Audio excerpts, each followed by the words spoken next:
Now, I like this Teretonga circuit. It's simple when you look at it on paper, but it's not simple when you actually get down to how close it is. 0.185 between the top 12. Yeah, it's anything but simple, especially as you make your way down into turn one. Massive long straight as you make your way into that corner. It's such a fast corner. You're braking over bumps, and then you arrive at turn two, another part of the track. Can't quite see the apex through there. And then 3, 4, you got to set the car up nicely for down into turn 5, which is known as the hairpin, before the all-important braking zone into turn 7, before you make your way onto the massive long straight, back onto the front straight again. So a 2.5 kilometre circuit, not the longest circuit on the calendar, but I tell you what, once you get the rhythm going around here, it's a special track. And just the camber as well, the way you can use a camber around this track, it's pretty cool. It certainly gets the adrenaline pumping.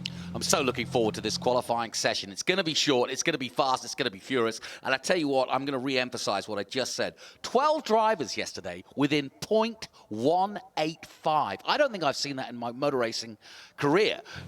You know, it's so close. I mean, we had qualifying at Mansfield, 0.002 of a second between Lindblad and Nikita Johnson. There he is in the number 17. And I've just got a feeling in my water, as they say. This kid, this 16-year-old from Florida, could possibly ellipse Lindblad this morning. Wow, we saw how quick he was at the last round as well. He certainly showed that he's got some serious pace as well. So it's there was no real form guide yesterday with the way it all was panning. You know, we had the guys that we know are quick up there towards the front, but there were certainly some surprises as well, as Tommy Smith did top the last session as well. So good to see him with some pace as well. As there's a few people buckling in, getting ready for a great day of motorsport action.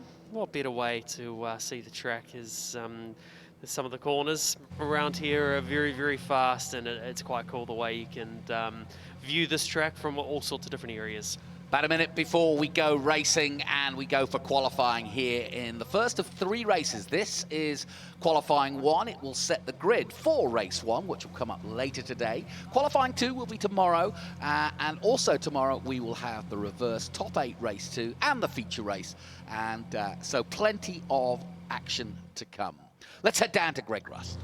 Jonathan, Andrew, good morning to both of you. Just talking with Stephen Giles a moment ago, one little observation from him around weather this morning compared to yesterday. Some of the changeable gusting that we experienced with wind yesterday, particularly you would get a tailwind often down the main straight, but then it might shift on the entry to turn 1 on occasions, and that would happen during the practice session, so it would actually switch around. So it feels a little bit calmer. There is a light breeze this morning, but just a little bit calmer for competitors as they get set rather to head out this morning. Thanks, Gregory. Yeah, definitely going to be interesting. We've had a slight delay just because we've had a clean-up on aisle 5, but as you can see, temperature 16, humidity quite high at 74. No chance of precipitation at the moment, although it is always in the air here at Invercargill. We're right by the sea. Yeah, that breeze that you're talking about, as you can see with the flags there, starting to build up a little bit. And it is a factor down this long straight and how you approach turn 1, isn't it? Yeah, well, interestingly enough, it's completely switched direction, this wind. Yesterday afternoon, it was a massive tailwind into turn 1, and now it's a headwind. So that changes your braking marker by quite a bit. So it could even move it as far as, say, 10 meters later. So this is something that the drivers will be thinking about, and they'll be seeing those flags, and that just shows how close this competition is. We're not here sailing, we're here motor racing, but the wind certainly does affect things. Well, the man who was sailing fast yesterday was Zagazeta, a 54.086. He set the pace, but it was so close. Nikita Johnson right up there with him. Zach Schooler, never seen the place, the young Kiwi, who is perhaps the surprise of the championship. He was 3rd quickest with a 54.1 as well. Lindblad 4th quickest, then Pearson, Smith, Bowling making an appearance into the top 10 for the first time in practice, and good to see it too. The man returning this year in 7th place, then Static, his teammate, the Australian in 8th, Enzo Ye 9th, and Michael Shin rounding out the top 10. There is Nicholas Stati, one of the Chip Ganassi junior drivers. I noticed here in the commentary booth, or just below, a floor below, Scott Dixon's visor from Chip Ganassi Racing in the trophy box, so to speak, signed by Scott Dixon. And so Ganassi have had a presence here in the past. Scott Dixon, just one of many of the greats that have raced at this circuit since 1957. You forget just how long this place has been here. Yeah, it's certainly a track with a lot of rich history, and it's you certainly feel it when you're out there driving this place. It's very, very special. As we see them just slowly starting to build those tyres up, prepping those tyres, getting ready for some qualifying laps. And with such a short lap around here, all the drivers will effectively get a few extra laps to be able to set their best time. As normally over a 1.5 minute track, you may get 1 or 2 laps. Around here, I think you're going to get at least 3 or 4 laps with the tyres at the absolute optimal pressure, so and optimal temperature. So it's something that the teams work hard on. It sort of more or less ends up being a bit of a free kick for all the drivers. If they don't quite nail 1 lap, they've got a few extras. But at the same time, that's the same for every driver to be able to get the most out of it. So it's interesting here. A couple of the Giles cars still sitting in the lane. They're going to wait till the end of the session to go out there and make the most of it. Yeah, Tommy Smith, one of them, his dad and mum here this weekend. Great to see. And the other is, of course, the local man from Invercargill. That, of course, is Alex Crosby in the Castrol colours. Didn't have actually a good practice in the last couple of days in testing and practice, but obviously he knows this circuit backwards, just like Brendan and Damon Leach, who are locals here, grew up racing here. Let's head down to Greg Rust.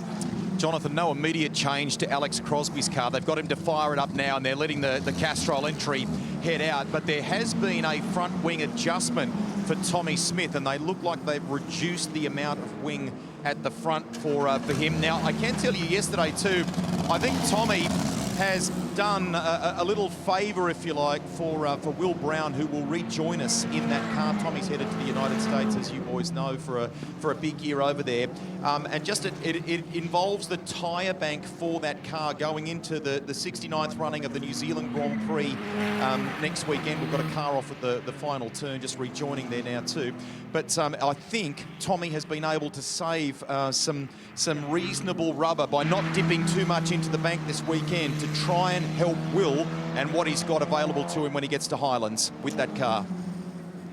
Something quite strange there, the way that Tommy Smith is, they made a front and rear wing adjustment there before they've even got going. So I understand, obviously, the way that they're looking after the tyres and saving that tyre to the end of the session, but interesting call the way that they've gone and changed the wings, both front and rear, before they've even really turned a lap. So the only thing I can think of there is they've, you know, it's something that right up to the last minute you're thinking about as a driver. You're going, oh, do we want to run that lower wing to try and make the most of the tyre, and get the better front straight speed to maximise that, or do we keep the wing on it for the corners? And maybe they've seen some competition and gone, nah, we need to go lower on that wing to maximise the car. But an interesting way they've gone about it to do it in the lane there. But Stephen Giles and the team there, they're a very, very clever bunch, and they are onto it, so they'll have their reasons for doing that at that point in time. Well, our first representative time, although I think it's going to drop significantly after that, Barrett Wolf setting a 57.5, just ahead of Jet Bowling. Nikita Johnson now takes it down to a more reasonable, as I would say, 55.1, now 54.9, Arvid Lindblad. And Zagazeta sets the pace as he did yesterday with a 54.8. The time's dropping like flies at the moment. It's Zagazeta, Lindblad and Manson, the top three. Of course, the local man, Sebastian Manson in third position. Enzo Ye celebrating Chinese New Year, the man from Chinese Taipei, in fourth position. And then South Korea's Michael Shin in fifth, Pearson sixth, Nikita Johnson seventh, but the times will drop significantly. I expect them to come down even further as we look at Zagazeta. And I've got some high hopes for him this weekend. He's been right at the top of the sharp end of the times. Just to give you a fastest lap record for the FT60, this car, 53.5 by Callum Hedge in 2023. But the lap record is 58.8, that by Liam Lawson. And of course, a lap record only set during the race itself. Lindblad goes quickest with a 54.3. They're dropping quickly as we look at the number 8, currently in second place with a 54.5. Yeah, great job by Lindblad there, and obviously Zagazeta as well. I feel like we haven't seen the most out of him yet. He's certainly had the pace, but just hasn't had things go quite his way at the best of times. So I'm not surprised he's sitting here in second position as well. And great job by Michael Shin at the moment, sitting in P3 as well, as I think we're still yet to see those times tumble a little bit more. It was interesting, in the hot seat last night, we asked Josh Pearson, or one of the reporters did, how is he going to beat Lindblad around this track when the times are so close? Like we said, the top 12 split between 0.185, and he said there's no weakness. He said about the only place on the trace, i.e. the line that you see on the data, is at turn 1. That's the only place that possibly you could make just a little increment of timer as we watch Lindblad dive into that very corner.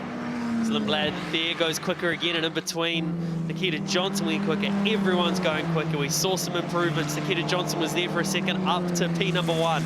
Now back down into P4. So everyone getting quicker lap by lap. 53.7 for Lindblad at the moment. Well, as we said, that fastest lap record, 53.5. Oh, that's a moment. Oh, that was a moment for Nikita. He is going to be pushing it. 53.7, though, that's quicker than anybody's been around this weekend as we take a look at the young Floridian. But that's a massive gap for Arvid Lindblad. He's 4.5, nearly half a second quicker than anyone else out on track at the moment. Oh, no, that's not going to help things. Certainly going to help Lindblad if he stays there, but that is Lawley.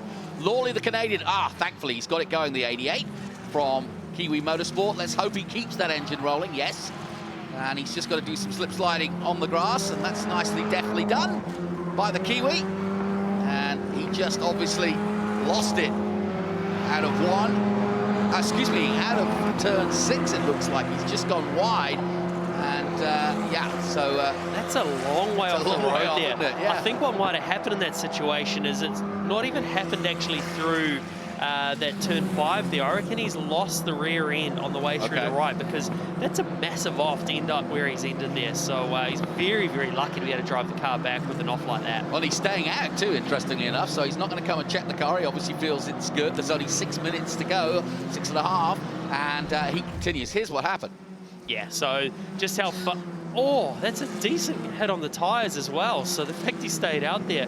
But just, you might be wondering how he's managed out on that ankle. I reckon he's, as I said, he started on turn 4, lost the rear in there, and shot right across the track, right across to the next path. So that would have been quite a fright for him. But he's managed to keep it out on track. But probably the best thing to do here is for him to come into the pits and get them to check over the car and make sure it's all okay. But that's why he's also moving side to side to check it out for himself, as he's obviously not too happy with it. Trying to keep out everyone's way. He is trying to keep out everybody's way. Like you say, I think the better smart move would be to come into the pits and check it all over, because he's he's in harm's way at the moment. Zagazetta's improved. He's got closer to Lindblad. 0.304 now the gap. Shin is up to 3rd place. That's good by the man who returned this championship for the 2nd time this year.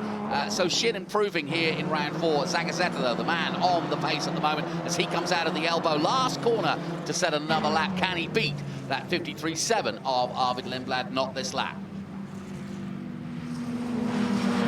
Yet to show, Alex Crosby down in 15th position. Yeah, he'll be wanting a good result this weekend, being his home track. But at the moment, they obviously started a bit late for him for this session, so maybe we're still yet to see a bit more out of him. But sitting down in 15th position at the moment. So at the moment, with 5 minutes to go now, Arvid Lindblad, Zagazetta, Shin, Johnson, Pearson, Enzo Ye having a good weekend. The young Chinese Taipei driver, the former Ferrari Academy Asia competitor, down in what now, 7th position, but enjoying this track. He said it's simple, it's just 4 corners, he described it, but it's a couple more than that, but it certainly feels that way, doesn't it? It does, because there's really only 4 important corners around here, so that's why it's so hard to be fast. It's when it's as tight as it is, you just got to get everything absolutely on point.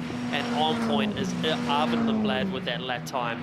Still 3/10 up the road is Matthias Zagazetta. He's having a crack still, making his way into turn number 1. You can see how tight they hold it to the inside of the track. You're trying as hard as you can to pick the throttle up nice and early. And then as you come down into turn 2 here, braking super late. Awkward braking zone because it's sort of half a corner on the way in, and then from here you're flat through the left, making your way back towards the right, setting yourself up in the braking zone. There's a reasonable bump right there as you see Zagazetta runs a little bit wide. Won't want to be doing that. Yeah, Will he's this pushing lap it. be any quicker for him?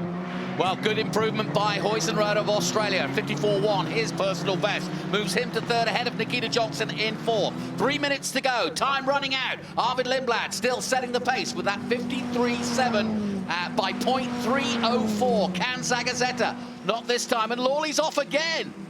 Well, he'll need a 6 render car if he keeps this up. Well, spins it round again and keeps going. Yeah, I think, as I said, the best thing for him is there was a reasonable hit on those tyres, so he really should be coming in to just get the check over the car, even if it's a confidence thing, because as a driver, you can't see all the bars that come out of the car to make sure everything's okay. So best thing you can do is come in, check that it's all okay, send it on its way. But yeah, something's still obviously not quite right yet. Less than 3 minutes as we look at Huizenrode in the 5, being looked after by David Brabham for the 5 weeks. And David just keeping a watchful eye on him. Perfect guy to have in your corner has done that. Ooh, boy, is he sliding that car now hard. Huizenrode looking to try to improve. He's dropped to fourth now, as it's now Lindblad, Zagazeta, Nikita Johnson in third place, Huizenrode at fourth, Pearson in fifth.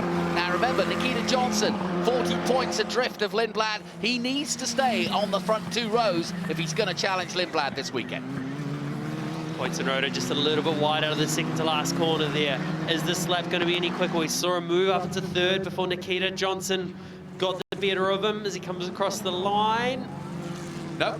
Not enough. His team watching on as Lindblad still the pace setter at 53.7. Now just 2 minutes to go. Chance for maybe one more quick lap. Crosby's done his fastest lap of 54.5, moves him to 11. Tommy Smith moves up the board, top 10, into 9th position now with parents watching on. 54.4 by him. Schooler, the other man in contention for the championship and already a winner this season, the rookie in 7th position on a 54.2. Seen how fast Schooler's been, sitting there in 7th place at the moment. So he's got 4/10 of a second, 4.5 tenths. Can he find any more time? It's a flashing green light signal. Under 2 minutes to go for the drivers. Is there any last-minute grasp for any of these drivers to try and topple Arvid Lindblad? It's going to be hard. No improvement for Huizenrode, although Zach Schooler does improve. He stays 6th, though, 54.1. It's so close. All the top men in the 54s. In fact, the top 15 in the 54s at the moment. Jet Bowling in 15 with 54.6 compared to 53.7, excuse me, by Arvid Lindblad. Less than a minute to go. Crosby trying desperately, the local man from Invercargill. Everybody's taking risks. Zach Schooler hit the dust for a moment. Crosby trying to catch Schooler here. These two going at it in the last 45 seconds of this session. Crosby goes past Schooler, and he's got the one more corner to go. Can he improve? He currently sits 12th. And that's a nice exit out of the last turn. Does he improve? As the 2 Kiwis will get one more lap. As they go across the line, it'll be about 20 seconds remaining in the session. Can they go any quicker? It's Arvid Lindblad, he's pretty comfortable with his time, 2/10 of a second. And this is that snowball effect. Everyone else is out there wearing out their tyres just a little bit more. As when you've got a gap like that, you can stay in the lane, look after those tyres, and you're fresher than anyone else come the race this afternoon. And look at Schooler's hands. He's got those snake arms going as he tries to fight the car to stay online, and he is pushing. Whoa, Monteiro almost loses it there. But this is the time. 53.7 is the time set by Lindblad, who's sat at home, effectively in the pits, waiting to see if anybody can improve on his time. Can't see it happening. It's set for perhaps this man in the number 3. Comes to the edge of the last corner and now heads down the back straight. Crosby tries to improve as well. Crosby currently sitting 12th. This is the last chance hotel for Schooler. He's 6th at the moment. Does he improve? No. Oh, and Bowling's gone round and on the grass, but again, keeps it all together. That's another strange off on the inside this time before the last corner, interestingly. And it's going to be Lindblad again with the pole, a 53.776. An amazing time when you think about it. Matthias Zagazeta will be on the front row with him, and Nikita Johnson and Huizenrode will start on the second row. So confirmation. It does, it's constantly happening, and there he is once again in front of the number one. Yeah, very reminiscent in these colours of Richard Verschoor, who currently is starting, I think, his 5th season in Formula 2.